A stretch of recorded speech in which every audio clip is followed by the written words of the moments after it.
Praise the lord. ప్రభువునందు ప్రియ దేవుని పిల్లారా, నేటి వాక్య ధ్యానం కొరకు మిమ్మల్ని ప్రేమతో ఆహ్వానిస్తూ ఉన్నాను.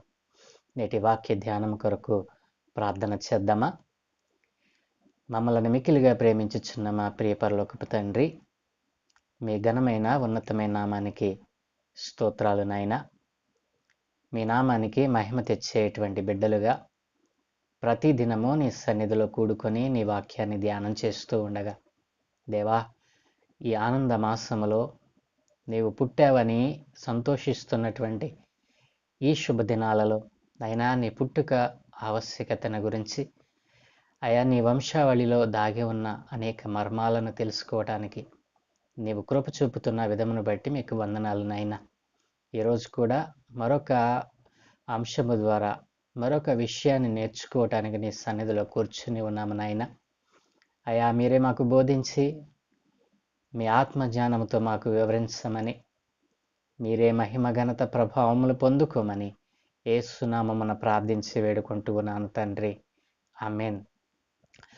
ప్రభువునందు ప్రియ దేవుని పిల్లారా, గతించిన 3 దినాలుగా క్రీస్తు పుట్టుక ఆవశ్యకత, క్రీస్తు వంశావళి నుండి దేవుడు మనకు నేర్పిస్తున్న అనేక పాఠాలను మనం నేర్చుకుంటూ ఉన్నాం. ఈరోజు 4వ దినం కదూ. ఈరోజు కూడా క్రీస్తు పుట్టుకలో ఉన్నటువంటి ఆవశ్యకత ఏమిటి, క్రీస్తు తన వంశావళిలో ఎవరెవరిని ఉంచుకోవటానికి ఇష్టపడ్డాడు, నిజమైన క్రిస్మస్ అంటే ఏమిటి, క్రీస్తు ఎవరి కొరకు పుట్టాడు, ఇట్లాంటి అనేక అంశాలను మనము మరి నేర్చుకోబోతా ఉన్నాం. ఈరోజు 4వ దినముగా మరి మత్తయి సువార్త 1వ అధ్యాయము 1వ వచనాన్ని చదువుకుందాం. అబ్రహాము కుమారుడగు దావీదు కుమారుడైన యేసుక్రీస్తు వంశావళి. దేవుని పిల్లారా, క్రీస్తు వంశావళి గురించి మరి దేవుడు 16 వచనాల్లో తన వంశావళి యొక్క చరిత్రను మరి వ్రాసి ఉంచాడు. ఈ 16 వచనాలు మరి నేను చెప్పిన విధముగా నేటి సమాజం యొక్క నిలువుటద్దంగా దీనిని మనం అభివర్ణించవచ్చు. నిన్నటి దినాన మనం చెప్పినట్లుగా మరి ఆయన యొక్క వంశావళిలో పాపపూరితమైనటువంటి ఈ ప్రపంచం అంతటిని కూడా ఆయన రక్షించటానికి వచ్చాడు అని, ఆయన ఎందుకు రక్షించాలని అనుకున్నాడో తన వంశావళిని మనం ధ్యానం చేస్తే అర్థమవుతుందని, తన వంశావళిలో మగవారితో పాటు కొంతమంది స్త్రీలను, అది కూడా 5 స్త్రీలను తన వంశవృక్షంలో ఉంచడానికి ప్రభు ఎందుకు మరి అంగీకరించాడో, ఇష్టపడ్డాడో తదితర విషయాలను మనం ధ్యానం చేస్తూ వస్తూ ఉన్నాం. ఈరోజు నిన్నటి దినాన్న మరి మొదటి స్త్రీ అయినటువంటి తామారుని గురించిన విశ్లేషణ మనం విన్నాం. దేవుని పిల్లారా, మొదటిగా నిన్న చెప్పటమే మర్చిపోయాను. అసలు ఈ 5 స్త్రీలు ఎవరు, క్రీస్తు వంశావళిలో ఉన్నటువంటి 5 స్త్రీలు ఎవరు?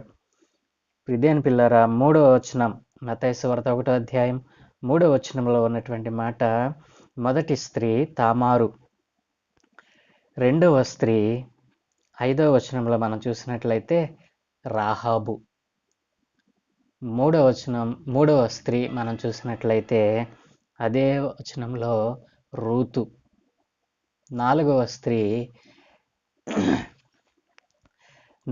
స్త్రీ ఊరియా భార్యగా ఉండినటువంటి బత్షెబ, 5వ స్త్రీ కన్య అయిన మరియా.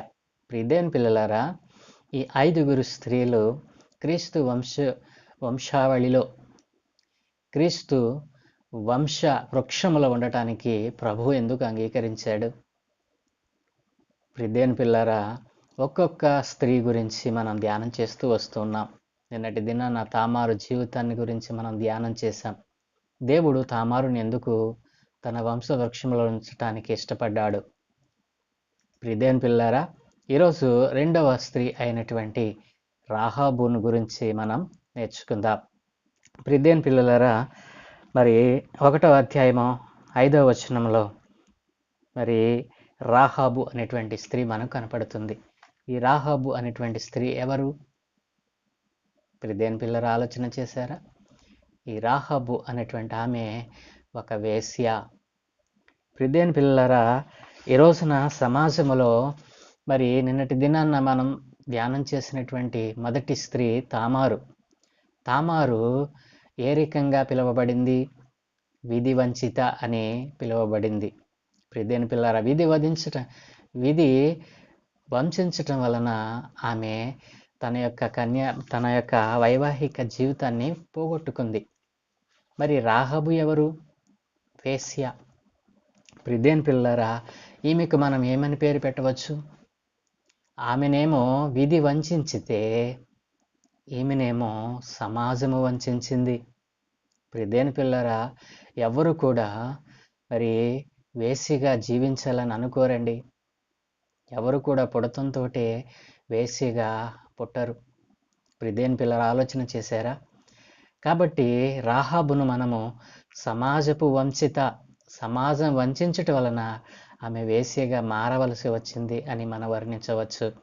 ప్రియదేని పిల్లలారా, ఈ రోజున ఇలాంటి రాహాబులు అనేక మంది మన చుట్టుపట్ల ఉన్నారు కదూ. వారిని చూసినప్పుడు, వారు ఎదురుపడినప్పుడు మన యొక్క హావభావాలు, మన యొక్క పరిస్థితి ఎలా ఉంటుంది? ఆమెను తక్కువగా చూస్తాం, ఆమెను రకరకాలుగా ఊహించుకుంటాం, రకరకాలుగా గేలి చేస్తాం.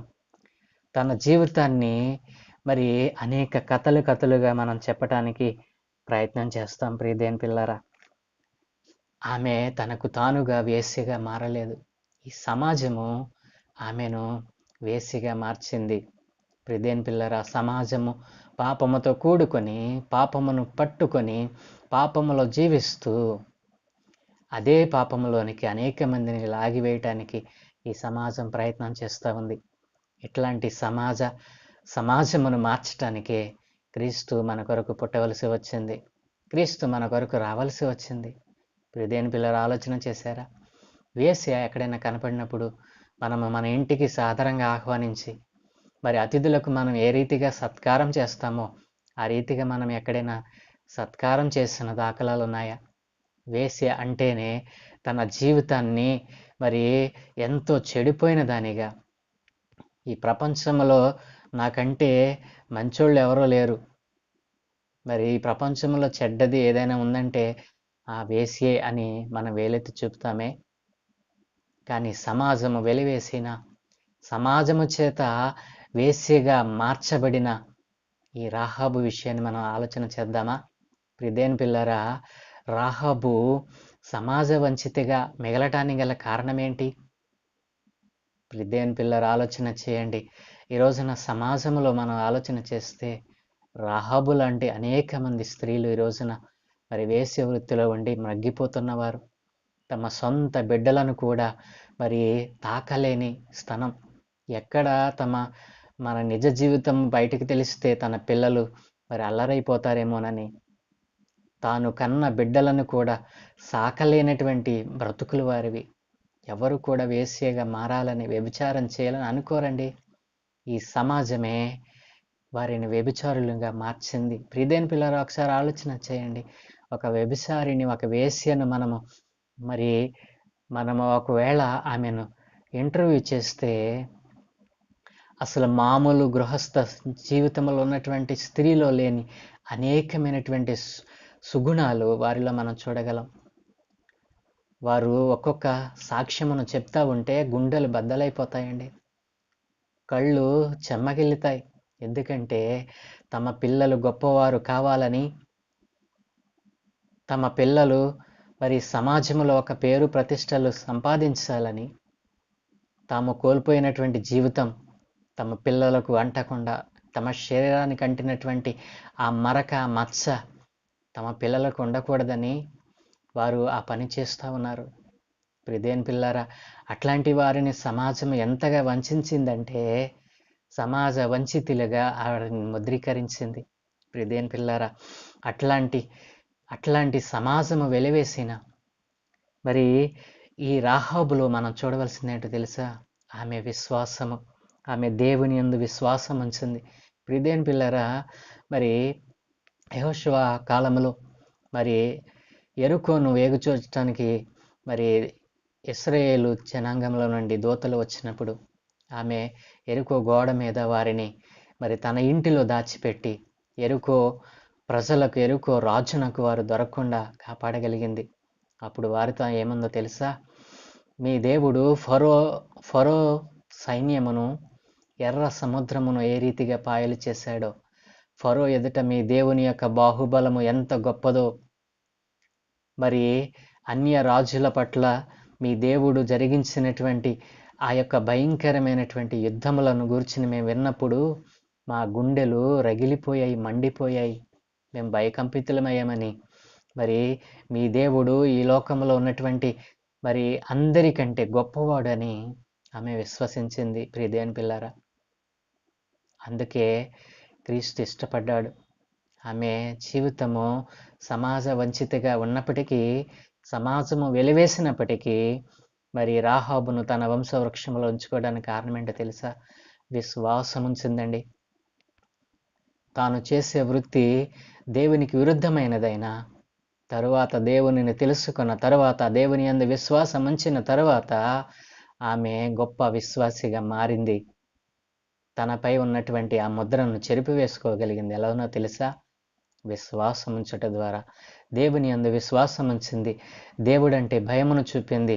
దేవుడంటే భక్తిని పెంచుకుంది. దేవుని మాట అంటే గుండెల్లో మరి అగ్ని లాంటి ఆ భయాన్ని ఉంచుకుంది. దేవుని మాట వినాలి, దేవుని వాక్యానికి లోబడాలి, దేవుని నియమాలను పాటించాలి, దేవుని మార్గంలో నడవాలని నేర్చుకుంది. ప్రియ దేవుని పిల్లరా, ఈ రోజున క్రీస్తు వంశావళిలో, వంశవృక్షములో తన పేరును లిఖించుకుంది. కాబట్టి ఇట్లాంటి రాహాబులందరినో ఆయన రక్షించటానికి, సమాజము వెలివేసిన, గెంటివేసిన ఇట్లాంటి వారిని చేరదీసి వారిని రక్షించటానికే క్రీస్తు ప్రభుల వారు ఈ లోకానికి రావాల్సి వచ్చింది. ఆయన నీ కోసం, నా కోసం పుట్టవలసి వచ్చింది. ప్రియ దేవుని పిల్లారా, క్రీస్తు పుట్టుకలో ఉన్నటువంటి ఆవశ్యకత ఏమిటో మీరు గ్రహించగలుగుతున్నారా? నీవు వెలివేసిన, నీవు త్రోసివేసిన వారిని ఆయన హక్కును చేర్చుకున్నాడు. వారిని ఊరికనే హక్కున చేర్చుకున్నాడా అనంటే, వారి అంతరంగంలో ఉన్నటువంటి ఆ విశ్వాసమును చూసి దేవుడు వారిని మరి హక్కున చేర్చుకున్నాడు. వారిని రక్షించగలిగాడు. వారికి నిత్యరాజ్యం అనుగ్రహించాడండి. ప్రియ దేవుని పిల్లారా, నిజమైన క్రిస్మస్ అంటే ఏమిటో తెలుసా? ఇట్లాంటి రాహాబులు అనేక మంది నీ కళ్ళ ఎదుట కనబడుతూ ఉన్నప్పుడు సమాజము వంచినట్లుగా నీవు వారిని వంచకూడదు. అట్లా వంచిన రోజున నీవు నిజమైన క్రిస్మస్ ఎలా జరుపుకోగలవు? క్రీస్తు నీ కొరకు పుట్టినటువంటి ఆ గొప్ప సందర్భాన్ని నీవు అసందర్భం చేస్తున్నావే. ఆయన పుట్టుకను నీవు వ్యర్థం చేస్తున్నావే. కాబట్టి ఎప్పుడైనా ఆలోచన చేశావా?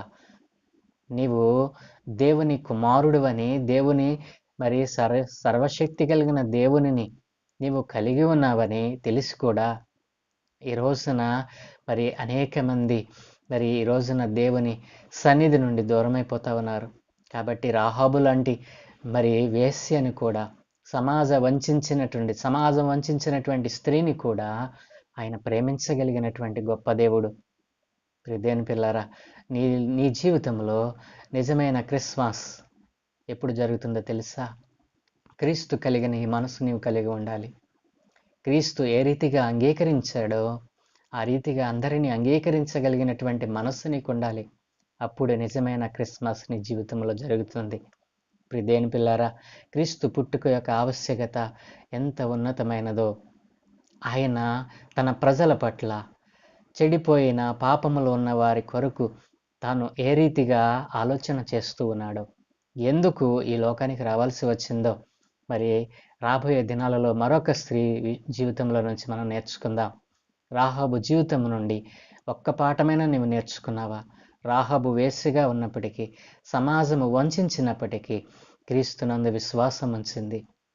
తన క్రియలను సరిచేసుకుంది, తన జీవితాన్ని సరిచేసుకుంది, క్రీస్తులో స్థిరపడింది, నిజమైన క్రిస్మస్ ఆనందాన్ని పొందింది. ప్రియ దేవుని పిల్లారా, ఈ రోజున ఆ నిజమైన క్రిస్మస్ ఆనందము నీ కుటుంబంలో, నీ జీవితంలో నీవు చూడాలినంటే రాహాబు కలిగి ఉన్న ఆ విశ్వాస్యతను నీవు కలిగి ఉండాలి. ఈరోజే దేవుడు మీకు ఆ విశ్వాస్యతను సంపూర్ణముగా అనుగ్రహించునుగాక. మీ కుటుంబాలలో దేవుని యొక్క తేజస్సు ప్రకాశించునుగాక. ఆమెన్. సకల ఆశీర్వాదముల కారణభూతుడైన తండ్రి, మా గొప్ప దేవానికి వందనాలు నాయన. ఇదిగో తండ్రి, సమాజము వంచిన అయినా సమాజ వంచిత అని పేరు కలిగిన రాహాబు ఎక్కడ కూడా తన విశ్వాస్యతను, తాను నమ్మిన నాయన నియమాన్ని గట్టిగా పట్టుకొని నాయన నీలో నిలిచి ఉంది నాయన. నాయన రాహాబును నీ వంశవృక్షంలో చేర్చుకున్నావు నాయన. తన క్రియలను సరిచేసుకుంది, నిజమైన క్రిస్మస్ ఆనందాన్ని పొందింది నాయన. ఈ రోజున సత్యవంతుడైన దేవుణ్ణి తెలుసుకుని కూడా నిజమైన క్రిస్మస్ ఆనందాన్ని చవి చూడకుండా ఇంకను చీకటిలోనే మగ్గిపోతున్న, అంధకారంలో కూరుకుపోతున్న నీ ప్రియబిడ్డలను మీ చేతులకు అప్పగిస్తా ఉన్నాను తండ్రి. ఈసారైనా సరే వారి జీవితంలో, వారి కుటుంబంలో నిజమైన క్రిస్మస్ ఆనందాన్ని రుచి చూచే భాగ్యము ప్రతి కుటుంబానికి అనుగ్రహించమని, ప్రతి ఉదయం నీ వాక్యాన్ని వింటూ నాయన ఈ ఛానల్ను ఫాలో అవుతున్న ప్రియ బిడ్డలందరి మీద మీకు అనుదృష్టి ఉంచమని, ఇంకను అనేక మందికి నాయన ఈ మాటలు మరి అందించబడటానికి, ఒకరి నుండి ఒకరికి ఇవి చేరవేయబడటానికి నీ కృప చూపమని, త్వరలో రానయ్యన్న యేసు నామములో మా మనవులన్నీ తెలియచేస్తూ ఈ దినమందు మేము చేయ పనులన్నిటి మీద మీకు అనుదృష్టి ఉంచి మీ దూతల కాపుదలు అనుగ్రహించమని అడుగుచున్నాము నాయన. ఈరోజు పెళ్లి రోజు, పుట్టినరోజు జరుపుకుంటున్న బిడ్డలందరి మీద నాయన మీ ఆశీర్వాదాలను కుమ్మరించండి. నూతనమైన దయా కిరీటముతో వారిని అలంకరింపచేసి నీవే మహిమ పొందుకోమని యేసు నామమున ప్రార్థించి వేడుకుంటూ ఉన్నాను తండ్రి. Amen, amen, amen.